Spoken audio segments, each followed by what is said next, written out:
بسم اللہ الرحمن الرحیم۔ یہ حضرت ابراہیم علیہ السلام اور نمرود کا واقعہ ہے جس کی راویدار قرآن مجید میں مذکور ہے۔ یہ دراصل ایک مناظرہ تھا جو نمرود کے ساتھ ہوا۔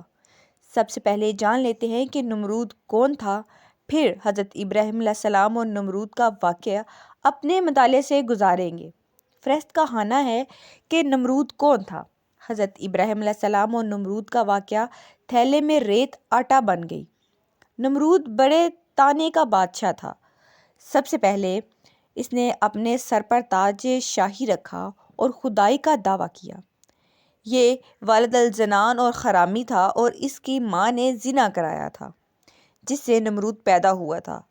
سلطنت کا کوئی وارث پیدا نہ ہوگا تو بادشاہیت ختم ہو جائے گی، لیکن یہ حرامی لڑکا بڑا ہو کر بہت اقبال مند ہوا اور بہت بڑا بادشاہ بن گیا۔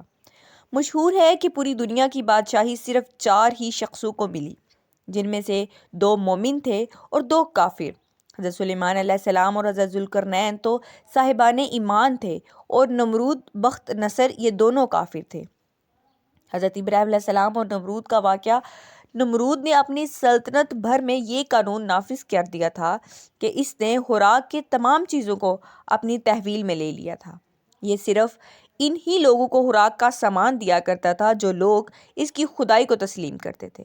چنانچہ ایک مرتبہ حضرت ابراہیم علیہ السلام اس کے دربار میں غلہ لینے کے لیے تشریف لے گئے تو اس کی حبس نے کہا کہ پہلے تم مجھ کو اپنے خدا تسلیم کرو، جبھی میں تم کو غلہ دوں گا۔ تھیلے میں ریت آٹا بن گئی۔ حضرت ابراہیم علیہ السلام بھرے دربار میں علی اعلان فرما دیا، تو جھوٹا ہے اور میں صرف ایک خدا کا پرستار ہوں جو واحد لا شریک ہے۔ یہ سن کر نمرود آپے سے باہر ہو گیا اور آپ کو دربار سے نکال دیا اور ایک دانہ بھی نہیں دیا۔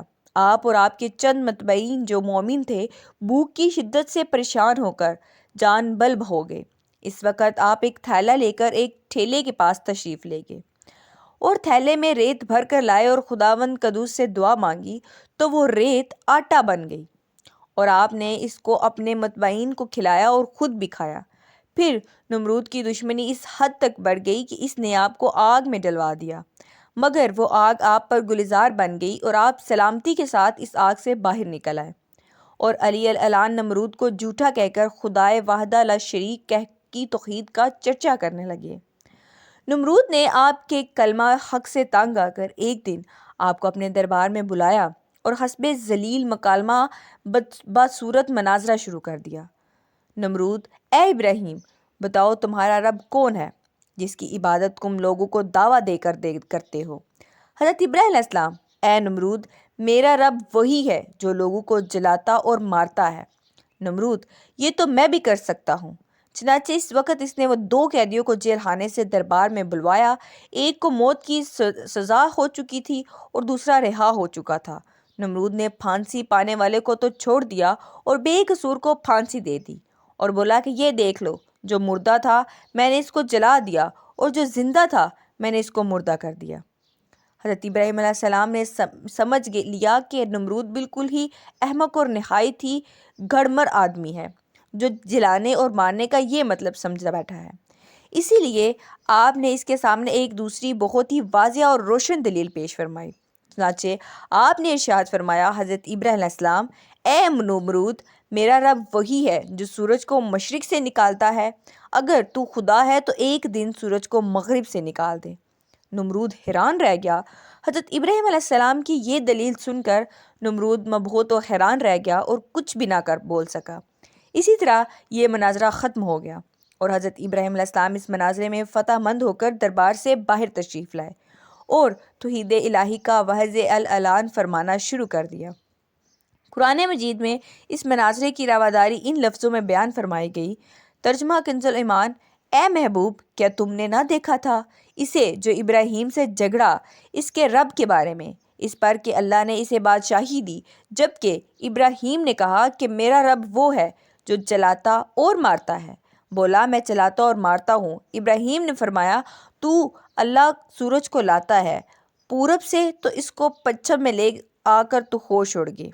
کافر کے اور اللہ نہیں دکھاتا ظالموں کو۔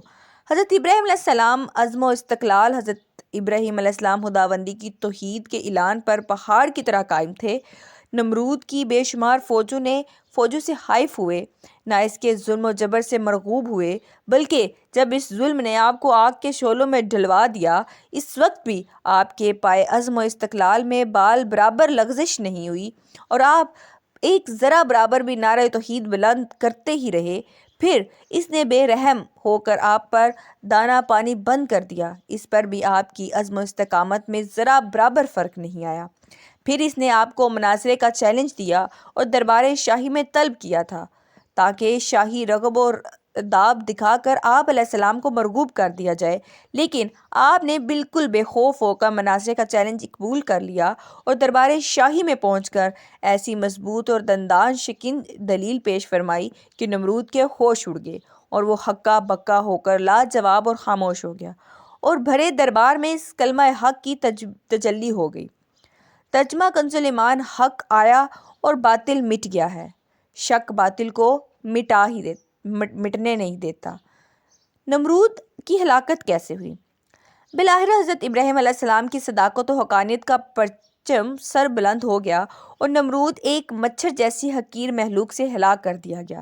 حضرت ابراہیم علیہ السلام کے اسوہ حسنہ سے علماء حق کو سبق لینا چاہیے کہ باطل پرستوں کے مقابلے میں ہر قسم کے خوف و ہراس اور تکلیف سے بے نیاز ہو کر آخری دم تک ڈٹے رہنا چاہیے، اور یہ ایمان و یقین رکھنا چاہیے کہ ضرور در ضرور نصرت خداوندی ہماری امداد و دستگیری فرمائے گا، اور بالآخر باطل پرستوں کے مقابلے میں ہم ہی فتح مند ہوں گے، اور باطل پرست یقیناً جائب و غائب و خاسر ہو کر ہلاک و برباد ہو جائیں گے۔